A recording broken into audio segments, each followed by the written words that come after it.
Acho que tá. O que eu fiz aí? Tá certo? Parece que sim. Isso aqui dá. Tecnologia. Não é meu celular, eu não sei como é que faz. Bom, então vamos começando a abrir Jó, capítulo 31, verso 29. Vamos ver a escritura falando, que nós devemos ter uma atitude correta para com o nosso próximo e para com tudo aquilo que é seu. Jó 31. Ó, viu? É por isso que eu preciso de um púlpito maior. Tem a ver com a pregação. Eu preciso de um púlpito maior, porque eu colocava assim, ó. Pronto. Aí, né? Dizem que o mau jogador até a bola atrapalha, né? Eu sou assim mesmo, sou bem atrapalhado mesmo. Vamos lá, Jó 31, 29. Olha o que diz.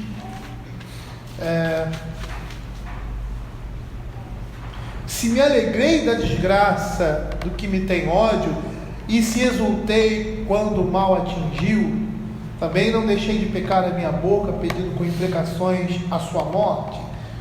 Se a gente da minha tenda não disse, quem haverá aí que não saciou de carne provida por ele? Percebam que aqui é uma queixa, né? Uma queixa que Jó faz, e de uma certa forma, falando da sua integridade, que ele jamais se alegrou, e essa é a ideia, com a desgraça de ninguém. E é isso que nós vemos aqui. A atitude correta para com o nosso próximo. Abram aí Romanos capítulo 12, verso 15. Romanos 12.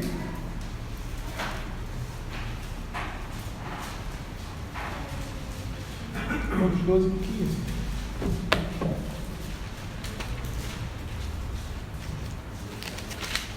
Olha o que a Escritura vai dizer. Alegrai-vos com os que se alegram e chorai com os que choram. E o Salmo 122, versos 7 e 9. Veja ali em Jó que ele fala, que nunca se alegrou com a desgraça de ninguém. Aqui a Escritura está dizendo que nós devemos nos alegrar com aqueles que se alegram e chorar com os que choram, E no Salmo 122, versos de 7 a 9, diz assim: reine paz entre os teus muros e prosperidade nos teus palácios, por amor dos meus irmãos e amigos, eu peço, haja paz em ti, por amor da casa do Senhor nosso Deus, buscarei o teu bem. Então o que a Escritura está nos mostrando? Como devemos nos portar com relação ao nosso próximo, com relação aos seus bens, ter uma atitude daquilo que lhe pertence, O não cobiçar, E o não cobiçar exige de nós, uma atitude correta, se alegrar com a alegria deles, se entristecer com as suas tristezas. E geralmente, o natural do homem pecaminoso é se entristecer com as alegrias dos outros e se alegrar com a tristeza dos outros. Isso é o que produz o coração pecaminoso. Mas nós, como crentes, que nos subordinamos, estamos sujeitos à lei de Deus, nós precisamos agir da maneira como a lei de Deus nos instrui. Chorar com os que choram, nos alegrar com aqueles que nos alegram, que se alegram. É interessante o comentário que é feito. Pode colocar aí, Felipe, o comentário que é feito, para eles acompanharem, se puderem acompanhar. Pergunta 5, do comentário do Johannes, ele diz assim: que atitude relativa ao nosso próximo o 10º mandamento exige? Só antes de fazer qualquer comentário, Johannes, ele é um pastor de linha reformada. O comentário dele é muito bom, tá? Mas nem tudo que ele fala no comentário, aqui não é o caso, né? Às vezes a gente discorda de alguma coisa, né? Então, a gente como crente, e como conhecedor da Escritura, a gente precisa ter esse crivo, né? Não é porque é o pastor Web que falou, né? Eu posso falar uma coisa que não seja coerente, né? E é interessante que até nós já estudamos quem deve pregar a palavra de Deus. E a palavra de Deus deve ser pregada somente por aqueles que estão relacionados ao ministério. Mas quem... E essa interpretação também é uma coisa exclusiva deles. Tá? No sentido de expor e interpretar a Escritura. A obrigação da igreja é ouvir e julgar. Julgar em que sentido? Realmente, isso está de acordo com a palavra de Deus. Isso não está de acordo com a palavra de Deus.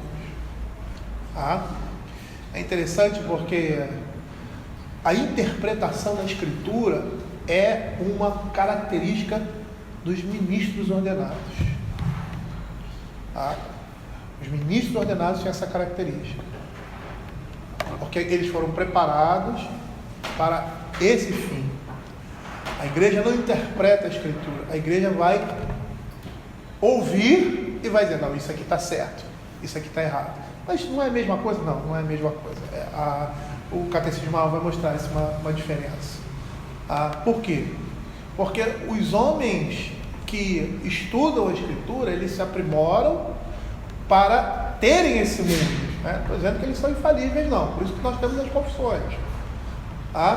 E por isso que é dada à igreja o juízo, porque a igreja vai o quê? Não, isso que o pastor está falando é coerente. Porque muitas vezes a igreja não vai ter o nível de conhecimento que o ministro tem.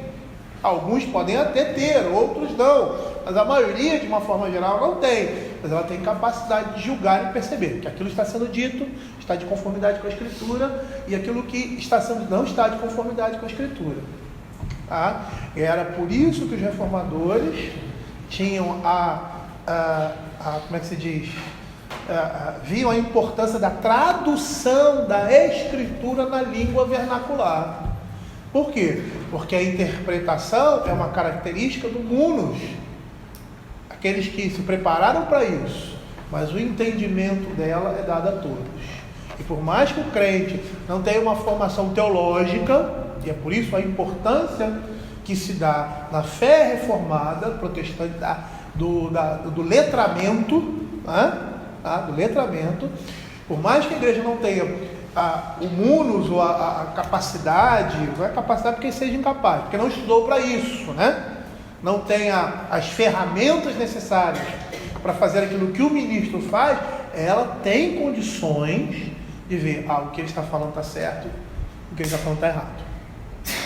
Então há uma diferença aí,zinha, quando você vai falar sobre, o Catecismo Maior vai falar sobre a interpretação da palavra do Senhor. Isso não quer dizer que a igreja não possa interpretar, mas é que essa interpretação está relacionada ao estudo.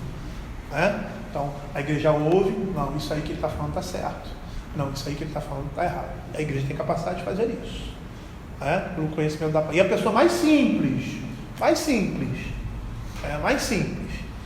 pode não ter um nível superior e tal, pode ser um ensino fundamental só, na nossa realidade aqui, sabe ler, ela vai saber compreender, não tem um problema mental, Então quem não tiver problema mental e quem tiver o básico, e até mesmo as pessoas que são iletradas muitas vezes, conseguem entender e ver como se aquilo que está sendo dito é verdade ou não, conferindo com as Escrituras. Por que eu estou falando isso? Eu abri um parêntese aí, pastor, de vez em quando na escola dominical ele fala umas coisas que não tem nada a ver e tal, mas tem a ver sim, tem a ver sim. Por quê? Porque de vez em quando eu pego o comentário do Johannes e vejo determinadas coisas que não está muito correto, a gente entende por quê, e às vezes o crente não entende isso. E aí pega o que eles disse e pronto, acha que é Bíblia. Porque o contexto dele era um contexto diferente. Se eu não me engano, ele é do início do século XX, 1900 e alguma coisa, essa virada de 1800 para 1900. Isso, 19 para 20. Então, no início, então assim, finalzinho do século XIX, início do tem um momento específico. Então muitas vezes, por vezes a igreja às vezes não tem essa vamos dizer assim, essa malícia, no bom sentido e tal, e porque muitas coisas que se dizem são coerentes, mas que às vezes não cabem como deveria. E eu estou falando isso porque o nosso comentário é esse, é um excelente comentário, muito bom mesmo, muito afinado com a nossa teologia, com a teologia reformada. É que algumas coisas em relação a usos e costumes às vezes fogem um pouco, entendeu? E a gente tem que ter esse crivo. Desculpa eu fazer esse parêntese. Deixa eu contribuir com o seu parêntese. Isso, abre um colchetes aí, vai, no meu parêntese. Só é bom sempre a gente lembrar que isso serve de conforto para nós como igreja, lembrando que é o Espírito Santo quem capacita o pastor a expor a palavra e a interpretar as Escrituras. Por isso é importante o chamado que primeiramente vem do Senhor, em segundo lugar reconhecido pela igreja. Isso serve de conforto, consolo, conforto para a gente, no sentido de sentarmos diante do ministro e aprendermos confiantes de que o Espírito Santo está guiando o ministro. E também saber que nós temos a obrigação de, como crentes, estar atentos e interpretar aquilo que o pastor expõe, porque nós temos o Espírito em nós que nos capacita, que é o mesmo Espírito, e é Ele quem aplica as Escrituras. Isso aí. Não entendi. Então era isso aí. Então vamos continuar. Aqui, que atitude relativa ao nosso próximo o 10º mandamento exige? Uma atitude correta para com o nosso próximo, para tudo que é seu. O 10º mandamento exige uma disposição amorosa de toda a alma para com o nosso próximo. Chorai com os que choram, se alegrar com os que se alegram. Significa que devemos amá-lo de uma maneira tal que ficaremos alegres e gratos pelo seu bem-estar e prosperidade verdadeiro, como se fosse o nosso próximo.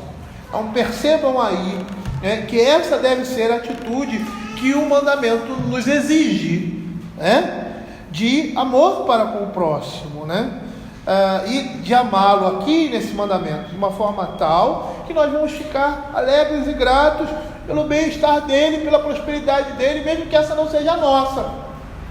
A gente vai ficar feliz, alegre, que o nosso irmão conseguiu chegar a um lugar às vezes que nós não chegamos, e nós vamos nos alegrar com ele, ou ter aquilo que nós não temos, e nos alegrar porque ele tem. E a gente sabe como é difícil não ter aquilo que ele tem, então a gente se alegra porque ele tem. Essa é uma atitude que o mandamento exige. Vamos continuar andando aí. A leitura, eu vou ler também a pergunta 6, que é interessante porque o mandamento nos exige, mas isso não é fácil, Aí ele faz essa pergunta: é fácil ter essa atitude de amor para com o nosso próximo? Aí ele responde: não. Os nossos corações pecaminosos, naturais, são demasiadamente egoístas e tendem a invejar e a cobiçar o bem e a prosperidade dos outros. É somente pela graça de Deus em nossos corações, pelo poder do Espírito Santo, que podemos de fato até mesmo começar a amar o nosso próximo como a nós mesmos. E eu queria abrir aí um parêntese nisso aí, porque às vezes tem gente que tem pecados crônicos, e um pecado crônico esse, então é uma pessoa que não consegue se alegrar com a vitória ou qualquer outra coisa de alguém, a prosperidade de alguém, ela se irrita. Isso é um pecado crônico, aquela pessoa é daquela forma, e às vezes a gente olha assim: eu não sou assim, Mentira. Porque às vezes nós não somos assim, realmente, não temos esse crônico cravado no nosso coração. Mas ele está presente lá. Tá bom, eu vejo o Rodrigo prosperar, eu vejo o Eduardo prosperar, mas quando eu vejo o Sueli prosperar, me dá aquela... Por mais que não seja algo como crônico, né, na vida desse irmão que eu falei aí, um irmão hipotético, está presente no meu coração. Entendeu? É por isso que ele diz, é fácil essa atitude de amor para com o nosso próximo? Não, porque o nosso coração é egoísta. Nossos corações são pecaminosos. Muitas vezes nós não temos esse pecado crônico na nossa vida, mas ele está presente ali em uma ou outra situação. Então não interessa, você se torna igual e semelhante a esse que tem essa deficiência crônica. Fala. É porque às vezes a gente não tem inveja, né, de determinadas coisas, porque aquilo também não é o desejo do nosso coração. Então, fulano prosperou nisso, eu me alegrei. Fulano prosperou naquilo, eu me alegrei. Mas aí, ciclano prosperando numa coisa que eu gostaria de ter prosperado e não prosperei. Aí esse sentimento aparece, porque tem a ver também com as coisas que eu desejo ou deixo de desejar. E precisa ser mortificado. Nós precisamos nos sentir contentes com tudo aquilo que nós temos. Como diz o apóstolo Paulo. Tudo posso, o pessoal usa esse texto errado, naquele que me fortalece. Eu posso ver a prosperidade do meu irmão na minha desgraça e não ser tocado pelo egoísmo no meu coração e me alegrar com ele. Abram aí 1 Timóteo capítulo 1, verso 5. 1 Timóteo.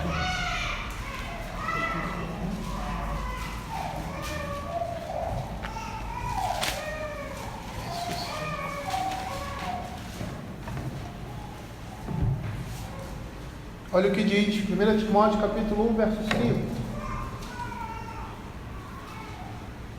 Ora, o intuito da presente demonstração visa o amor que procede de coração puro, de consciência boa e de fé sem hipocrisia. Abram aí Estéia, capítulo 10, verso 3. Guardando esse texto aí. Estéia.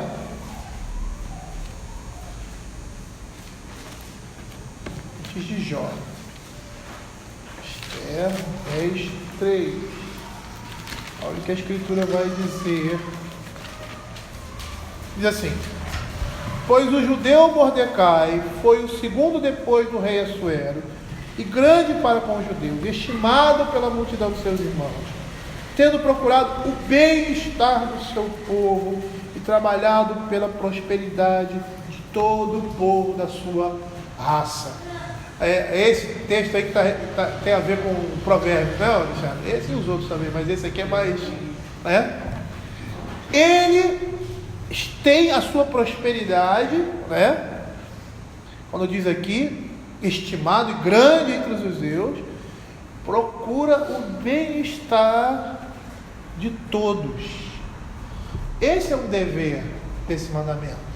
Nós temos esse dever diante de Deus por causa desse mandamento, a buscar o bem-estar do povo de Deus, como nós vimos lá no Salmo 122, orando pela paz de Israel, sejam entre os teus muros, os teus palácios, haja paz em ti, que o prospere. Então essa é uma das exigências desse mandamento, de desejar o bem-estar e trabalhar, que é pior, para aqueles que são egoístas, o que é pior para nós, trabalhar para o bem-estar e a prosperidade deles.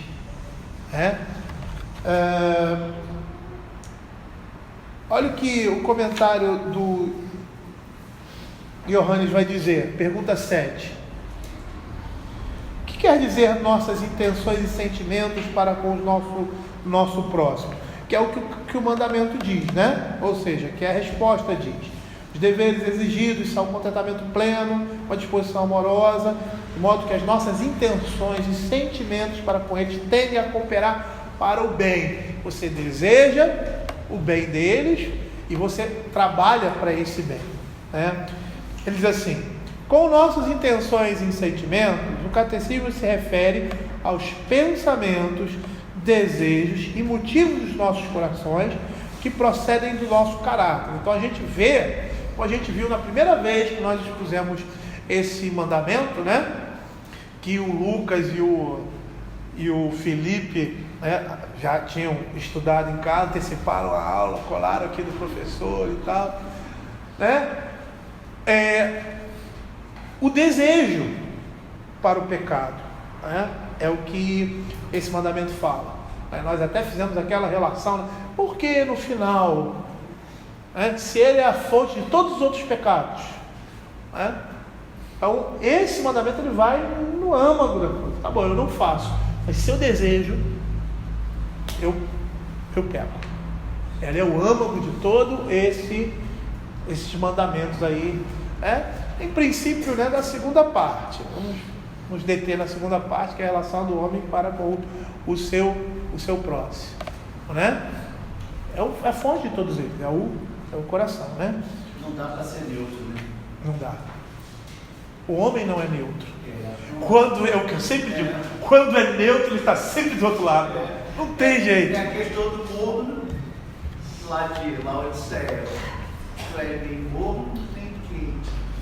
Não dá para ser neutro. Ou você é, ou você não é. Se você é neutro, é porque você é. O contrário. É sempre assim, nunca cai para o bem, né? O homem está em cima do muro, ele vai sempre cair para o mal. Essa é a natureza pecaminosa do homem. Então olha o que diz, né? O nosso catecismo refere pensamentos, desejos, motivos dos nossos corações que procedem do nosso caráter, os quais determinam a nossa vida e conduta exteriores. Assim, o 10º mandamento exige que devemos ter os pensamentos, os desejos, os motivos certos para com o nosso próximo e tudo aquilo que for seu.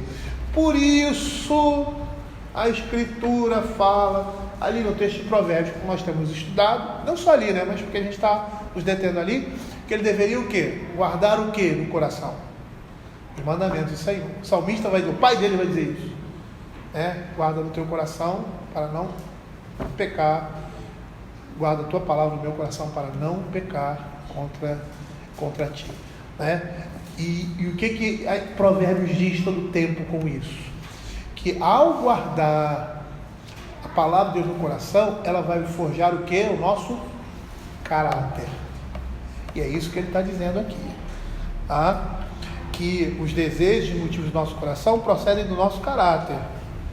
Assim, o 10º mandamento exige o quê?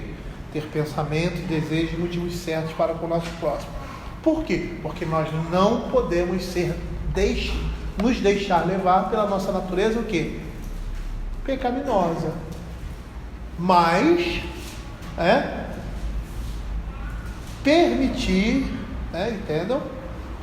Ou lutar para que o novo homem esteja sempre se revestindo.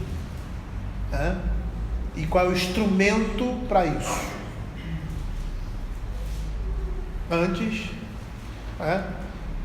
Antes, como diz o salmista no verso 2, meu prazer está na lei do Senhor e na sua lei medito de dia e de noite. A chave para a transformação do coração é a leitura, o estudo da palavra de Deus. Essa é a chave. Começa aí. É lógico que o instrumento principal é a ação do Espírito Santo. Se o Espírito Santo não agir na palavra, não vai acontecer nada. Mas a chave é a palavra, é a Escritura. A Escritura que vai, no meio do Espírito Santo, trazer luz.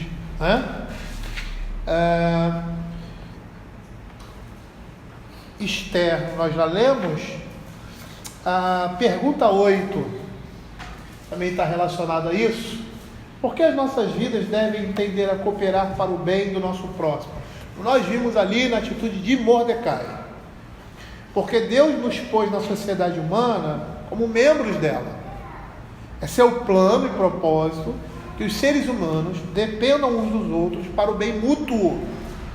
Num certo sentido é verdade que somos os guardadores dos nossos irmãos e, portanto, as nossas vidas devem ser dirigidas de tal maneira que cooperem para a prosperidade e o bem dos outros, tudo quanto para o nosso próximo, tanto quanto para o nosso próprio proveito. Tá? Então a Escritura vai dizer, por meio desse mandamento, vai exigir de nós o que nós pudermos fazer para o bem-estar e prosperidade dos nossos irmãos. Nós temos a responsabilidade diante de Deus de fazer isso, se estiver no nosso poder. Da mesma forma como nós fazemos para nós.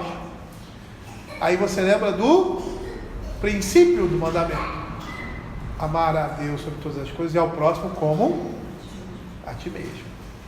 Uma vez eu vi um teólogo falando sobre isso, e eu nem me aprofundei muito, né? Mas eu achei interessante, porque ele diz o seguinte, que as pessoas que não amam a si mesmas não podem amar aos outros.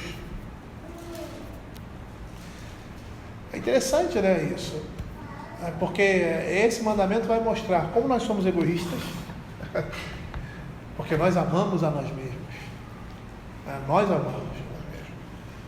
E na mesma intensidade que nós amamos a nós mesmos, nós devemos amar os outros. E por outro lado, mostra que aqueles que autopiedosos não alcançam o favor de Deus, não. Por quê? Porque se eles não se amam, eles não podem amar o próximo. Então, a realidade dupla aí, né? É interessante isso. O que diz o 8? Como nós começamos lá? Já terminamos, não, né? Terminamos, né? Nós somos guardadores de tal maneira que cooperam para o bem e a prosperidade dos outros. E por último, abram aí 1 Coríntios, capítulo 13, versos de 4 a 7. E alguém pode ler para mim, por favor? 1 Coríntios 13.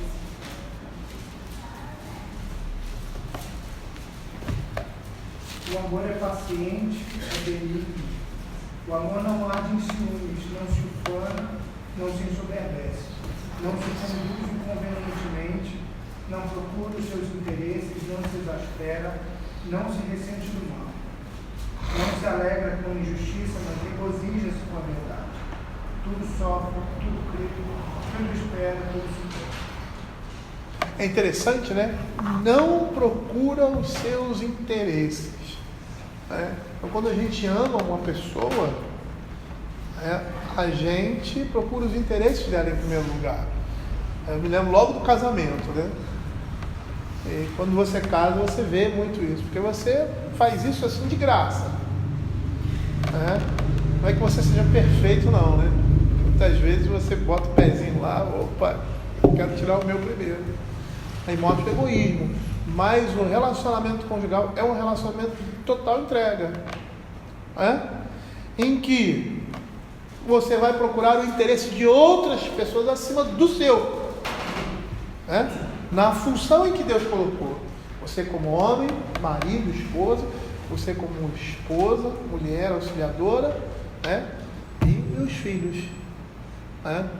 Então você não vai procurar os seus interesses. Os seus interesses têm que ser os interesses deles, porque não pode estar dissociado, né? Não há como, uma casa dividida não tem como andar, Então o meu interesse tem que ser um interesse, ou melhor, o interesse deles tem que ser o meu interesse. É interessante isso mostra uma premissa básica, do amor. E terminando aqui nosso estudo, da pergunta 147, 148, Lucas vai começar a desenvolver semana que vem, correto? Ele fala assim: que relação tem olha, foi que eu falei isso para ele, não, falei nada com o Johannes, não. Que relação tem o 10º mandamento com o direito à propriedade privada? Olha que interessante, pérola isso aqui. É claro que o 10º mandamento, ao falar das possessões do nosso próximo, sanciona o direito à propriedade privada. No comunismo consistente, não haveria propriedade privada. Tudo deve pertencer ao Estado ou ao povo em geral, coletivamente. As pessoas só poderiam pegar emprestado e usar aquilo que pertence ao povo. É óbvio que um comunismo extremado assim jamais foi verdadeiramente praticado, pois a natureza humana requer a posse individual ao menos de alguns poucos bens. O comunismo, contudo, nega o princípio da propriedade privada, do direito à propriedade privada, e só permite ao povo umas poucas possessões como privilégio ou concessão, não como inerente direito humano. Um sistema comunista verdadeiramente consistente seria impossível falar em cobiçar qualquer coisa do próximo. Eu discordo disso, né? Porque no que tange ao que é material, sim, né? Mas a cobiça aqui não é só naquilo que é material, inteligência, beleza e outras coisas mais. No que tange ao que é material, ele tem razão. Até em parte, né? Em parte, porque você vai ver que as autoridades do comunismo, elas estão muito bem, né? São ricos, são pessoas que vivem bem, abastados, né? Esses dias eu recebi uma notazinha dos tesouros que Fidel Castro tem fora do país, né? Que é a filha dele que mora nos Estados Unidos e tem, assim, uma fortuna de 35 milhões de dólares, né? Requereu do irmão dele, do irmão dele, o Castro, não esqueci o nome dele, não é o Rafael Castro não, viu? E aí parece que o impasse ficou, porque ele não queria mandar esse dinheiro para aí. Tinha milhões aí em ilhas fiscais e tal. Quer dizer, o cara ali não pode não invejar ou cobiçar o que é do vizinho, mas pode cobiçar aquilo que era do Fidel Castro, né? Então, pois tudo pertencia à coletividade. O 10º mandamento, ao proibir a cobiça de qualquer coisa do teu próximo, implica, na verdade, que a posse da propriedade privada é um direito humano divinamente sancionado. Isso também está implícito na verdade de que o homem foi criado à imagem de Deus, né? Então, assim, apesar de ser os comentários a respeito desse mandamento muito não tão extensos quanto os outros, né?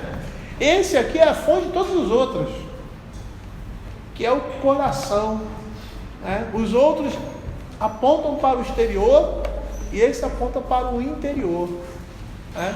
E muitas vezes o exterior pode não ser manifestado, mas é como se ele tivesse os mandamentos estivessem matando a míngua, né?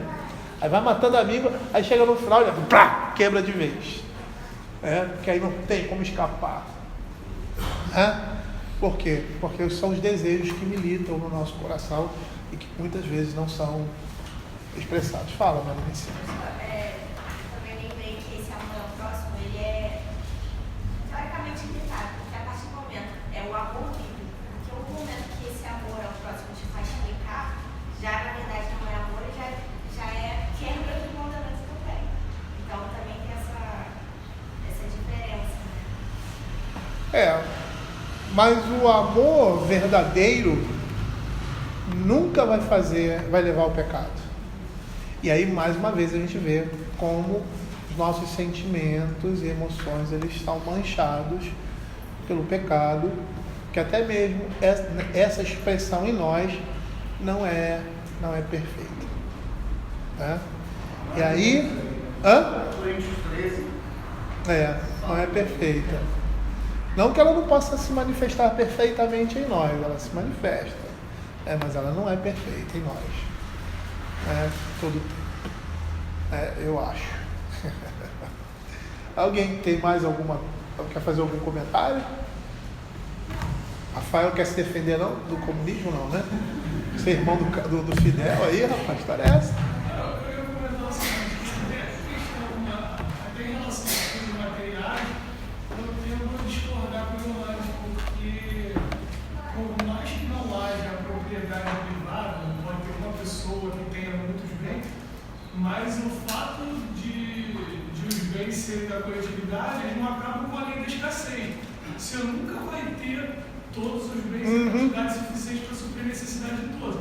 Então, mesmo que seja uma concessão, seja um empréstimo, um vai ter aquele empréstimo do Estado e o outro não, e o outro vai ficar arrumando. Então, assim, de uma forma ou de outra, a lei da escassez vai sempre levar a nossa natureza pecaminosa a algum tipo de cobiça, ainda que aquilo não possa ser chamado de...